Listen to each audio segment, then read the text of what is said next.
Abyan may adlaw dira sa imo kag welcome gid sa siningaton palatuntunan ang Ilonggo Daily Light from God's Word Radio Broadcast. Ining segment naton sa Daily Light ginapatuloy naton ini sa mga Ilonggo speaking audience and viewers diri sa aton nga programa. Kag bisan pa sa mga suki nga nagapamati sa sining programa dira sa Hinubaan, sa San Jose, Sipalay City, Kaliling, Kawayan, dira sa Kabankalan City, sa Daan Banwa, dira sa Bulubulo, Kawayan, sa Tapi, Kabankalan, sa Bantayan B, Kabankalan, kabisan pa sa Kamingawan, Kabankalan. Nagapasalamat kita sa Ginoo tungod sining pinasahi nga kayunan nga mapaambit ang iya balaan nga pulong. Kagkaron nag-abot na kita sa aton nga pagtuon sa naunang Korinto, kapitulo 9. Sugod sa bersikulo 3 tungtong sa 14, naghatag si Pablo nanungod sang iya mga kinamatarong, sang iya rights, sa iya nga pag-alagad dira sa kay Ginoong Hesukristo. Ining aton nga pagtuon abyan dulong sa aton nanungod sang mga kinamatarong ni Apostol Pablo nga wala niya gamit agod nga mangin mapalapnag niya nga may kahapos para sa iban ang pagpamati kag ang paghangop sinang maayong balita. Si Apostol Pablo may kinamatarong sa pagdala sang iya mga paryente sa iya nga ministries. Kay sila gani ang mga apostoles nga iban, ang mga utod ni Ginoong Hesus sa ilang nga pagminister. Kay kabalo kamo si Ginoong Hesus may mga utod siya dito sa kay Maria, kay si Maria kag si Jose nag-asawahay. May kinamatarong si Pedro nga magdala sang iya asawa mismo. Kay si Pedro sa suno sa balang kasulatan, isa lang ka passage, no? There is a Lucas Lucas kapitulo 4 bersikulo 38 kag 39. Kag siya nagtindog kag naghalin sa sinaguga kag nagsulod sa balay ni Simon. Kag ang babae nga ugangan ni Simon na gintakbuyan siya sang kusugid nga hilanat, kag sila nagpangabay kay Hesus para sa iya. Kag sa Hesus nagtindog kag nagbutang sa iya kamot sa iya. Kag iya ginsabdong ang ilanat kag ini naghalin sa iya. Kag dira nagbangon siya kag ang ugangan ni Pedro nag-alagad sa ila. So si Pedro sa iya pagtuman sang pagsugo sa atong Ginoo sa pagwali sa maayong balita, iya nga gindala ang iya kaugalingon nga asawa. Si Apostol Pablo wala naghambal ang balang kasulatan nga siya may asawa, pero naghuna-huna ang mga nagatuon sa balang kasulatan nga si Pablo balo sa panahon nga siya nagsulat sini. Wala niya gin-mention sa balang kasulatan nga siya may asawa. Or si Pablo isa ka bachelor, isa ka soltero, laona, kag nga siya nag-alagad sa Ginoo. Wala niya gamita ang iya mga kinamatarong agud mangin mahapos para sa iban ang pagwali o kun ang paghangop. By example, by illustration. Anong sinang maayong balita? Nga may kinamatarong si Apostol Pablo na suportahan kay nga aman, suno sa bersikulo 6 tubtob sa 14, akon basahon diri abyan. O kung si Bernabe, kag ako lamang bala ang walay kinamatarong sa pagdumili sa pagpangabudlay. Kung sa aton pa, abyan, si Apostol Pablo, pwede nga hindi siya magpangabudlay. agod nga mangin madamo ang iya kaygyunan sa pagwali o kung sa pagtudlo sa pulong sa Ginoo.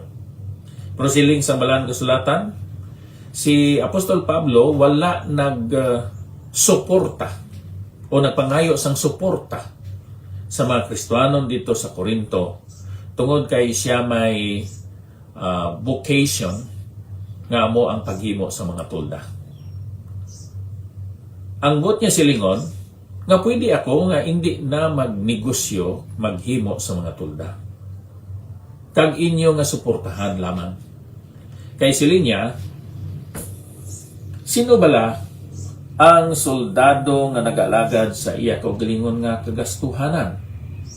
So kung ikaw soldado, ginaswelduhan ikaw sa gobyerno agod nga makahimo ikaw sa trabaho sa pagdepensa, sa pagbantay sang inyo nga pungsod, sang inyo nga ginharian.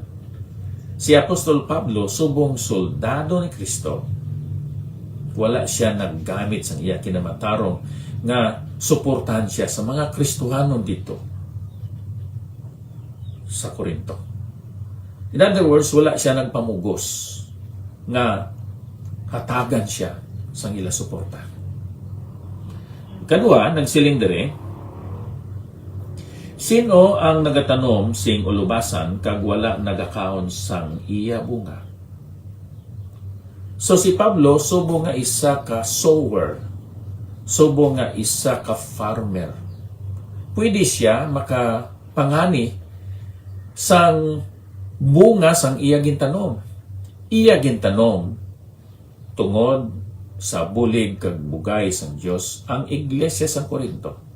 Karon may kinamatarong siya nga magabaton sang bunga sang iya gintanom nga iglesia dito sa Corinto. Pero wala niya ginpugos ang iya kaugalingon nga suportahan. Naghatag siya sini nga mga rason tungod kay madamo sa mga tao dito sa Corinto nga nagbuadua o kung nagsikway sang iya pagka-apostol. Nagpadayon siya, sino bala ang nagatatap sing panong kag wala nagainom sang gatas sini? Ang iglesia sang Corinto isa ka panong sa mga tumuluo. Sila mga karnero. Kag ang nagabantay sang karnero may kinamatarong sa pagkuha kag pag-inom sang gatas sa mga karnero.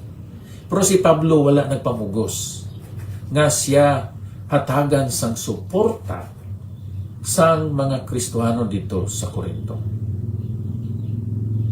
Nagahatag siya sining mga hambalanon kag mga sabag tungod kay gin pangduaduaan kag ginsikway ang iya nga pagka-apostol.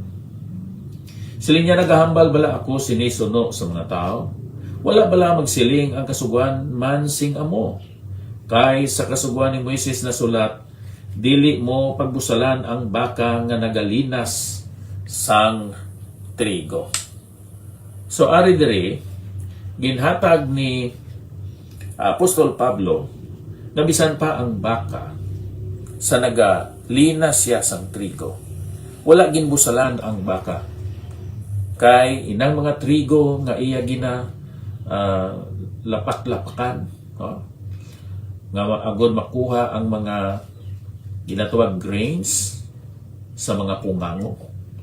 Ginapahalab lang. Abyan. Sa kasuguan ni Moises ina.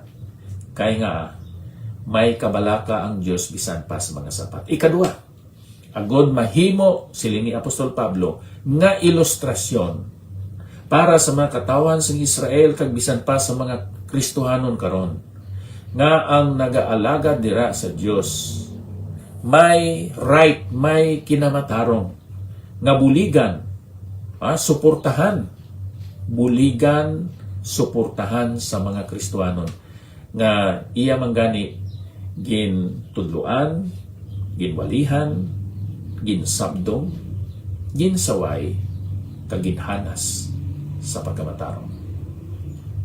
Taas man kayo abyan ini nga passage Pero buot na kon ibilin ini nga prinsipyo. Nga ang mga alagad sang Dios subong shepherd pwede makabaton sang quote-unquote gatas o konsuporta sa mga karnero kag amo ina ang mga Kristohan. Ang mga alagad sang Dios subong farmer, sila angayan pwede nga makapangani sang ilang nga gintanom kag ina amo ang mga Kristohan. Sila nga nagawali sa maayong balita, kinahanglan pagasuportahan, mabuhi, pinaagi man sa maayong balita. But silingon, ang resulta sa pagwali sa maayong balita, amo ang conversion sa mga makasala, kag mahimo sila nga mga Kristohanon. Kag ini nga mga Kristohanon, mahimo sila nga instrumento sa pag-support sa mga alagad sang Dios. Sa amon bahin, hindi kami kinahanglan nga magpugos sa sini nga kinamatarong sa mga miyembro sa iglesia.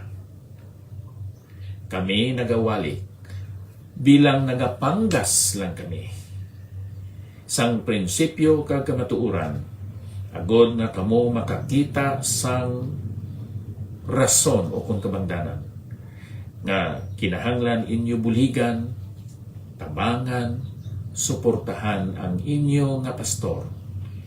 Kaya ang ilang nga pag-alagad sa pagbatiti kag sa pagpalig-on sa inyong espirituhanon nga pagpakabuhi. Kabay gamiton ini sa balang espiritu sa pagpahangop sa imong abyan nanungod sa sining pribiliyo kag katungdanan nga naghalin sa aton Ginoo. Aton padayonon ini abyan nga pagpamalandong kapag tuon sa balaan nga pulong sa Ginoo sa sunod nga kaigyonan. Magapangamuyo kita. Diyos nga balaan amay namon. Salamat sa mga kamatuoran diri sa balaan kasulatan. Madalom ang mga pagtulunan nga ginhatag sa balaan nga espiritu sa kay Apostol Pablo.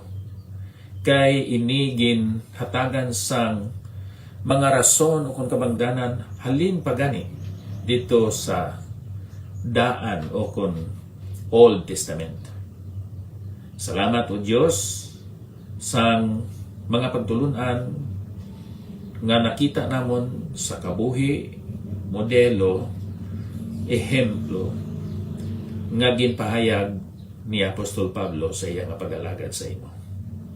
Kabay nga ini nga pribiliyo maangkon kag mahangpan man sa mga Kristohanon.